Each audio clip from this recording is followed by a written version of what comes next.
as when they are in college. So yeah, I'm basically waiting for that. And yeah, so we are still very much at the beginning, and we're still on the first chapter. That is after the prologue. Let's give me some credit, if I may. We've got how much? We've got 12 pages to read. 12 pages to read to finish out this chapter. So I'm going to pull out my bookmark. I'm not going to show you my bookmark because low-key I would be doxing myself, but well, not that it has my address on it, but it has hello. It has a close. Anyway, maybe a sign I should shut up and start reading. I'm gonna position that like that. I'm just gonna get a little uncomfortable. We're gonna be here a minute, guys. And yeah, I'm kind of matching. Anyway, so for a little recap, basically we read the part where Bilbo Baggins has his birthday party and decides to dip to Irish goodbye. It's not really an Irish goodbye. I guess he does say goodbye. Yeah, he does say goodbye, so it's not Irish. But he does disappear using the ring, and everyone thinks it's a magic trick, but really it's the ring. So that's where we're picking up. He stepped down and vanished. There was a blinding flash of light, and the guests all blinked. When they opened their eyes, Bilbo was nowhere to be seen. 144 flabbergasted hobbits sat back, speechless. Old Odo Proudfoot removed his feet from the table and stamped. Then there was a dead silence, until suddenly, after several deep breaths, every Baggins Bothin took, Brandybuck, Grub, Chub, Burrows Bolger, Brace Girdle, Brockhouse, Goodbody, Hornblower, and Proudfoot began to talk at once. It was generally agreed that the joke was in very bad taste, and more food and drink were needed to cure the guests of shock and annoyance. "He's mad, I've always said so," was probably the most popular comment. Even the Dooks, with a few exceptions, thought Bilbo's behavior was absurd. For the moment, most of them took it for granted that his disappearance was nothing more than a ridiculous prank. But old Rory Randybook was not so sure. Neither age nor an enormous dinner had clouded his wits, and he said to his daughter-in-law Esmeralda, "There's something fishy in this, my dear. I believe that Mad Baggins is off again. Silly old fool. But why worry? He hasn't taken the fiddles with him." He called loudly to Frodo to send the wine around again. Actually, I think I'm gonna adjust this a little bit. One second. So a great thing about this desk is that there's like this little table right here that I can put the microphone at while I read, so that it's a little bit more comfortable. Sorry to interrupt, but I'm gonna actually turn the gain up a little bit just so you can still hear me from here. Okay. Frodo was the only one present who had said nothing. For some time, he had sat silent beside Bilbo's empty chair and ignored all remarks and questions. He had enjoyed the joke, of course, even though he had been in the know. He had difficulty in keeping from laughter at the indignant surprise of the guests, but at the same time, he felt deeply troubled. He realized suddenly that he loved the old hobbit dearly. Most of the guests went on eating and drinking and discussing Bilbo Baggins' oddities, past and present, but the Sackville Bagginses had already departed in wrath. Frodo did not want to have any more to do with the party. He gave orders for more wine to be served. Then he got up and drained his own glass silently to the health of Bilbo and slipped out of the pavilion. I am actually going to keep it up here because I think it sounds better than keeping it down there. So I'm going to just close that. Sorry for the interruptions to our regularly scheduled program. As for Bilbo Baggins, even while he was making his speech, he had been fingering the gold ring in his pocket, his magic ring that he kept secret for so many years. As he stepped down, he slipped it on his finger, and he was never seen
concealed it and addressed it to Frodo.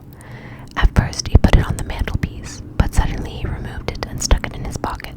At that moment, the door opened and Gandalf came in quickly. "Hello," said Bilbo. "I wondered if you would turn up." "I am glad to find you visible," replied the wizard, sitting down in a chair. "I wanted to catch you and have a few final words. I suppose you feel that everything has gone off splendidly and according to plan." "Yes, I do," said Bilbo. "Though that flash was surprising. It quite startled me, let alone the others. A little addition of your own, I suppose." "It was. You have wisely kept that ring secret all these years, and it seemed to me necessary to give your guests something else that would seem to explain your sudden banishment." "And would spoil my joke. You are an interfering old busybody," laughed Bilbo. "But I expect you know best, as usual." "I do, when I know anything, but I feel too sure about the whole affair. It has now come to the final point. You have had your joke and alarmed or offended most of your relations, and given the whole Shire something to talk about for 9 days, or 99 more likely. Are you going any further?" "Yes, I am. I feel I need a holiday, a very long holiday, as I have told you before. Probably a permanent holiday. I don't expect I shall return. In fact, I don't mean to, and I have made all arrangements." "I am old, Gandalf." Oh, he's still over here. "I am old, Gandalf. I don't look it, but I am beginning to feel it in my heart of hearts. Well preserved indeed," he snorted. "Why, I feel all thin, sort of stretched, if you know what I mean.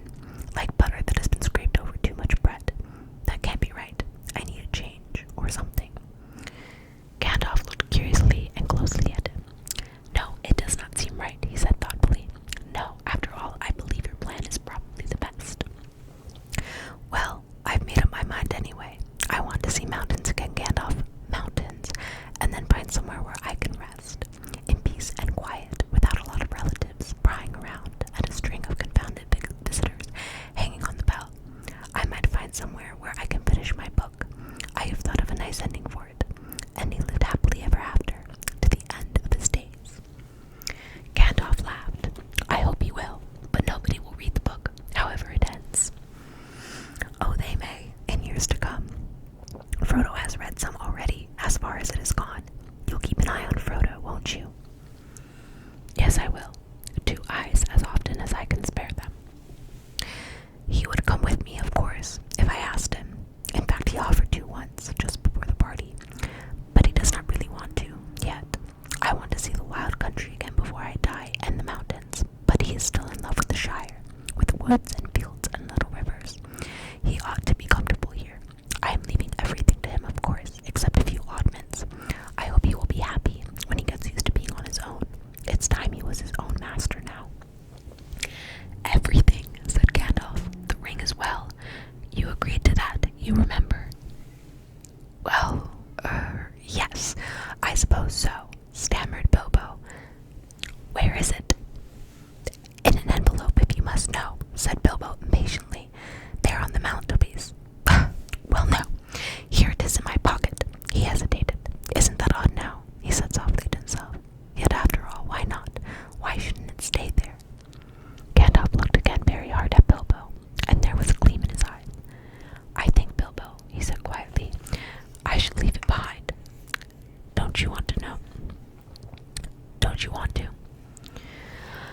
"Well, yes, and no. Now it comes to it, I don't like parting with it at all, I may say, and I don't really see why I should. Why do you want me to?" he asked, and a curious change came over his voice. It was sharp with suspicion and annoyance. "You are always badgering me about my ring, but you have never bothered me about the other things that I got on my journey." "No, but I had to badger you," said Gandalf. "I wanted the truth. It was important. Magic rings are, well, magical, and they are rare and curious. I was professionally interested in your ring, you may say, and I still am. I should like to know where it is if you go wandering again. And I think you have had it quite long enough. You won't need it anymore, Bilbo, unless I am quite mistaken." Bilbo flushed, and there was an angry light in his eyes. His kindly face grew hard. "Why not?" he cried. "And what business is it of yours, anyway, to know what I do with my own things? It is my own. I found it. It came to me." Yes, yes, said Gandalf, but there is no need to get angry. If I am, it is your fault, said Bilbo. It is mine, I tell you, my own, my precious, yes, my precious. The wizard's face remained grave and attentive, and only a flicker in his deep brown eyes showed that he was startled and indeed alarmed. It has been called that before, he said, but not by you. But I say it now, and why not?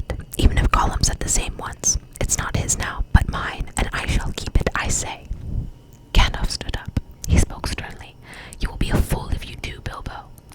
You make that clear with every word you say. It has got too much hold on you. Let it go, and then you can go yourself and be free.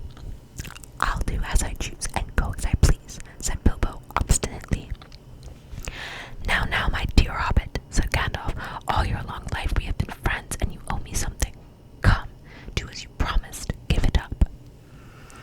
Well, if you want my ring yourself, say so, cried Bilbo, but you won't get it. I won't give my precious away, I tell you. His hand strayed to the hilt of his small sword, and Gandalf's eyes flashed. It will be my turn to get angry soon, he said. If you say that again, I shall. Then you will see Gandalf the Grey uncloaked. He took a step towards the hobbit, and he seemed to grow tall and menacing. His shadow filled the little room. Bilbo backed away to the wall, breathing hard, his hand clutching at his pocket. They stood for a while facing one another, and the air of the room tingled. Gandalf's eyes remained bent on the hobbit. Slowly his hands relaxed, and he began to tremble. I don't know what has come over you, Gandalf, he said. You have never been like this before. What is it all about? It is mine, isn't it? I found it, and Gollum would have killed me if I hadn't kept it. I'm not a thief, whatever he said. I have never called you one, Gandalf answered, and I am not one either. I am not trying to rob you, but to help you. I wish you would trust me, as you used. He turned away, and the shadow passed. He seemed to dwindle again to an old gray man, bent and troubled. Bilbo drew his hand over his eyes. I am sorry, he said, but I feel so queer, and yet it would be a relief in a way not to be bothered with it anymore. It has been growing on my mind lately. Sometimes I have felt it was like an eye looking at me, and I'm always wanting to put it on and disappear, don't you know, or wondering if it was safe, and pulling it out to make sure. I tried locking it up, but I found I couldn't rest without it in my pocket.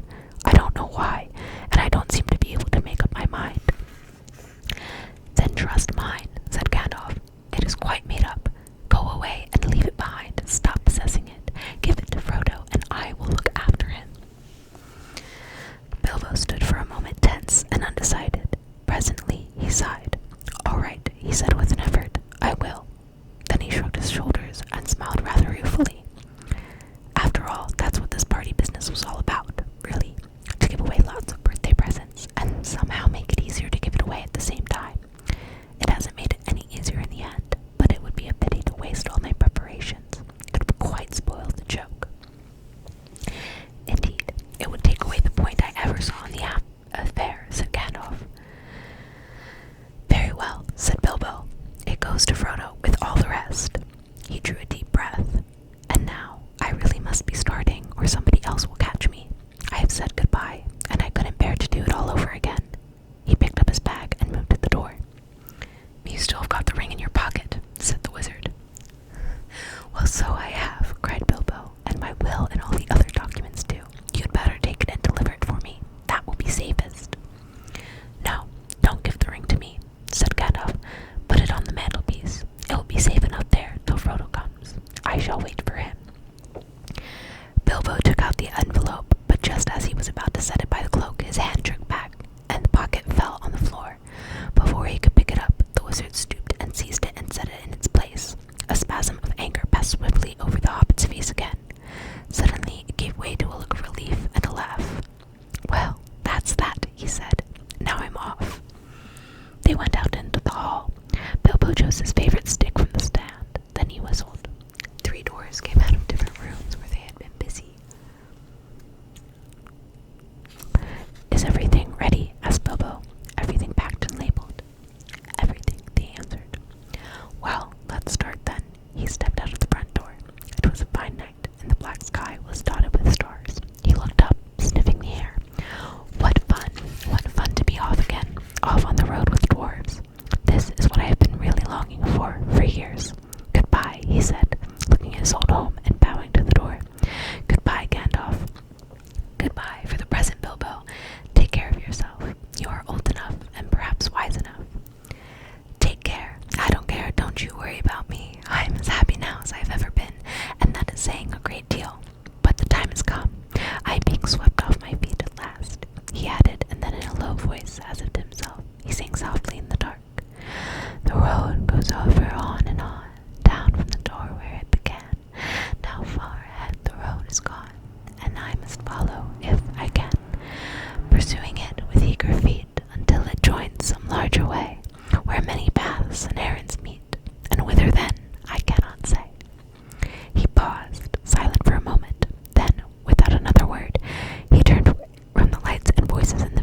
midnight carriages. About midnight carriages came for the important folk. One by one they rolled away, filled with full but very unsatisfied hobbits.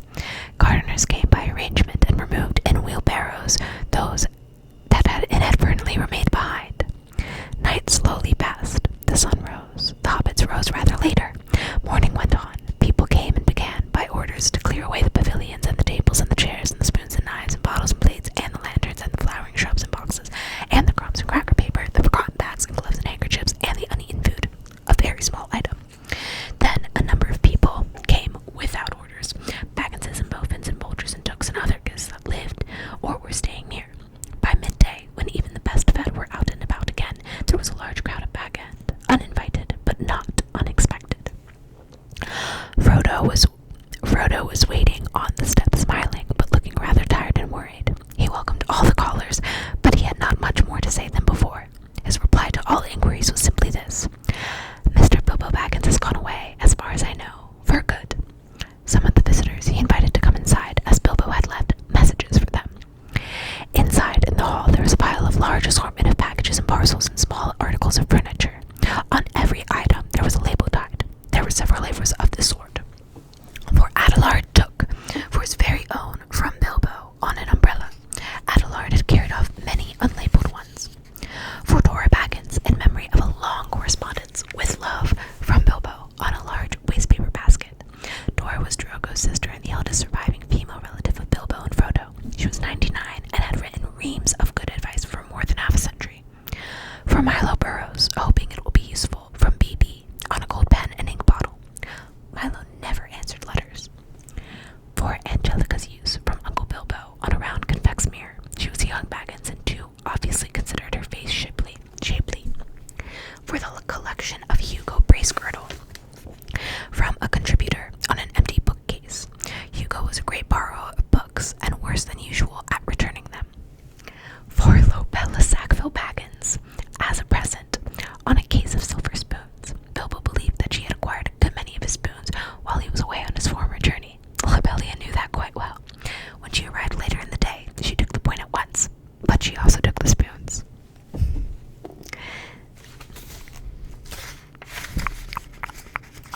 Okay.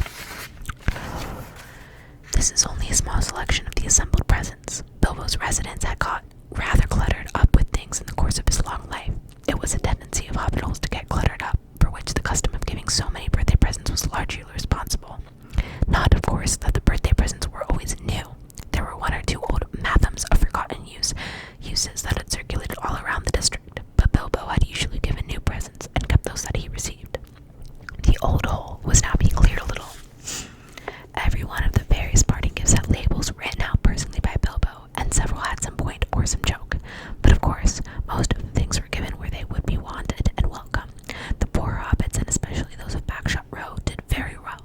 Old Gaffer Gamgee got 2 sacks of potatoes, a new spade, a woolen waistcoat, and a bottle of ointment for creaking joints.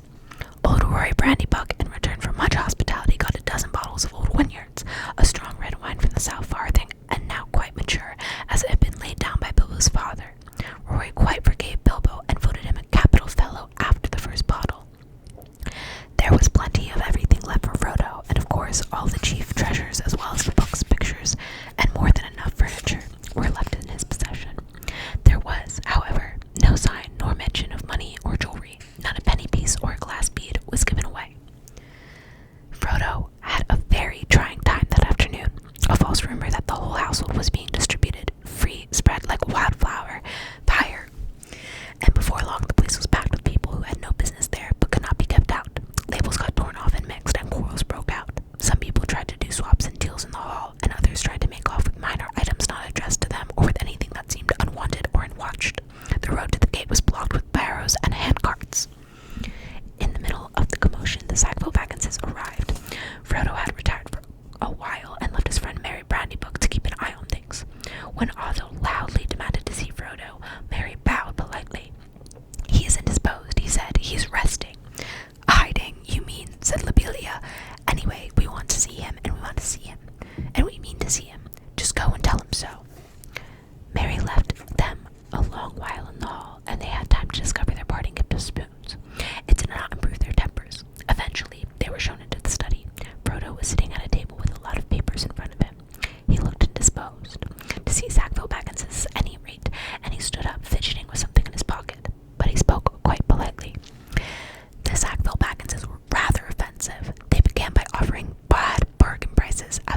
the walls of one of the cellars. Frodo also had a tussle with a young Sancho Proudfoot, old Otto Proudfoot's grandson, who had begun an excavation in the larger pantry where he thought there was an echo. The legend of Bilbo's gold excited both curiosity and hope, for legendary gold, mysteriously obtained if not positively ill-gotten, is, as everyone knows, anyone's for the finding unless the search is interrupted. When he had overcome Sancho and pushed him out, Frodo collapsed on a chair in the hall. "It's time to close the shop, Mary," he said. "Lock the door and don't open it to anyone today, not even if they bring a battering ram." Then he went to revive himself with a belated cup of tea. He had hardly sat down when there came a soft knock at the front door. Lobelia again, most likely, he thought. She must have thought of something really nasty and have come back again to say it. It can wait. He went on with his tea. The knock was repeated, much louder, but he took no notice. Suddenly, the wizard's head appeared at the window. "If you don't let me in, Frodo, I shall blow your door right down your hole and out through the hill," he said. "My dear Gandalf, have a minute," cried Frodo, running out of the room to the door. Come in, I thought it was Lobelia." "Then I forgive you, but I saw her some time ago, driving a pony trap towards Bywater with a face that would have curdled new milk." She had already nearly curdled me. Honestly, I nearly tried on Bilbo's ring. I longed to disappear. "Don't do that," said Gandalf, sitting down. "Do be careful of that ring, Frodo. In fact, it is partly about that I have come to say a last word." "Well, what about it?" "What do you know already?" "Only what Bilbo told me. I have heard his story, how he found it, and how he used it. On his journey, I mean." "Which story, I wonder?" said Gandalf. "Not that he told the dwarves and put in his book," said Frodo. "He told me the true story, soon after I came to live here. He said you had pestered him till he told you, so I had better know too. No secrets between us, Frodo," he said, "but they are not to go any further. It's mine anyway." "That's interesting," said Gandalf. "Well, what do you think of it all?" "I mean, inventing all that about a present. Well, I thought the true story much more likely, and I couldn't see the point of altering it at all. It was very unlike Bilbo to do so. Anyway, and I thought it rather odd." "So did I, but odd things may happen to people that have such treasures, if they use them. Let it be a warning to you to be very careful with it. It may have other powers than just making you vanish when you wish to." "I don't understand," said Frodo. "Neither do I," answered the wizard. "I've merely begun to wonder about the ring, especially since last night. No need to worry, but if you take my advice, you will use it very seldom, or not at all. At least I beg you not to use it in any way that will cause talk or rouse suspicion. I say again, keep it safe and keep it secret." "You are very mysterious. What are you afraid of?" "I am not certain, so I will say no more. I may be able to tell you something when I come back. I'm going off at once, so this is goodbye for the present." He got up. "At once?" cried Frodo. "Why, I thought you were staying on for at least a week. I was looking forward to your help." "I did mean to, but I have had to change my mind. I may be away for a good while, but I'll come and see you again as soon as I can. Expect me when you see me. I shall slip in quietly. I shan't often be visiting the Shire openly again. I find that I have become rather unpopular. They say I am a nuisance and a disturber of the peace. Some people are actually accusing me of spiriting Bilbo away, or worse. If you want to know, there is supposed to be a plot between you and me to get hold of his wealth." "Some people!" exclaimed Frodo. "You mean Otho and Lobelia? How abominable! I would give them back-end and everything else if I could get Bilbo back and go off tramping in the country with him. I love the Shire, but I begin to wish somehow that I had gone too. I wonder if I shall ever see him again." "So do I," said Gandalf, "and I wonder many other things. Goodbye now. Take care of yourself. Look out for me, especially at unlikely times. Goodbye." Frodo saw him to the door. He gave a final wave of his hand and walked off at a surprising pace, but Frodo thought the old wizard looked unusually bent, almost as if he was carrying a great weight. The evening was closing in, and his cloaked figure quickly vanished into the twilight. Frodo did not see him again for a long time. Okay. Oh, might be. Okay. So, that is the first chapter, a long-expected party of The Lord of the Rings. We did it, guys. The second chapter will be The Shadow of the Past. And it's another doozy. It's another long one. So I'll probably split it in half. most of these are pretty long, I think I would say. But thank you so much. Thank you guys so much for watching, for sticking around.